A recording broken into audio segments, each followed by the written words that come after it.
हुआ प्रकाश स्तंभ तूफान जानवर की तरह गरज रहा था। उसका प्रकोप चट्टानों को हिला रहा था। विशाल और छागदार लहरें नीचे की दांतेदार चट्टानों से टकराईं। रोशनी की एक मीनार खड़ी की गई, उसकी रोशनी अंधेरे को चीर रही थी। अंदर बूढ़ा एली अपने बारिश से भीगे हुए कोट को सीधा कर रहा है। ऊपर चढ़ते समय उसकी जुर्रियों वाली हथेलियां सीढ़ी की रेलिंग को पकड़ रही हैं। हवा तेज चल रही थी, खिड़कियां हिल रही थी, लेकिन एली को इसकी कोई परवाह नहीं थी। उसने इससे भी बुरे तूफान देखे थे। ऊपर एली ने नियंत्रण कक्ष में प्रवेश किया, जिसकी दीवारें भूली हुई वस्तुओं से भरी हुई थी। उनमें एक धूल भरी डायरी थी, जिसका चमड़े का कवर उम्र के साथ फट गया था। उसने उसे ध्यान से खोला। उसमें धुंधली लिखावट पन्नों के बीच एक नक्शा छिपा हुआ था।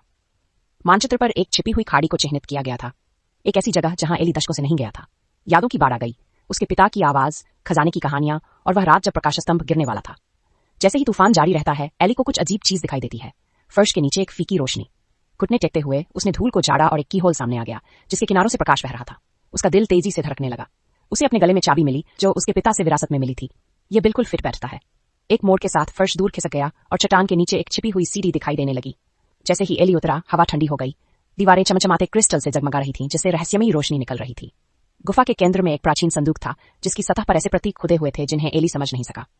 उन्होंने इसे धीरे से खोला। इसमें सोना या गहने नहीं थे, बल्कि पत्र थे, नाविकों के पत्र, जो उनके परिवार ने पीढ़ियों से सहेज कर रखे थे। प्रत्येक पत्र प्रकाश स्तंभ के उद्देश्य उसकी विरासत का एक प्रमाण था। एली मुस्कुराई। असली खजाना धन नहीं था, ये वे जीवन थे जो उन्होंने बचाए थे। जैसे ही बाहर का तूफान थमने लगा, वह अपनी निगरानी जारी रखने के लिए तैयार होकर वापस ऊपर चढ़ गया।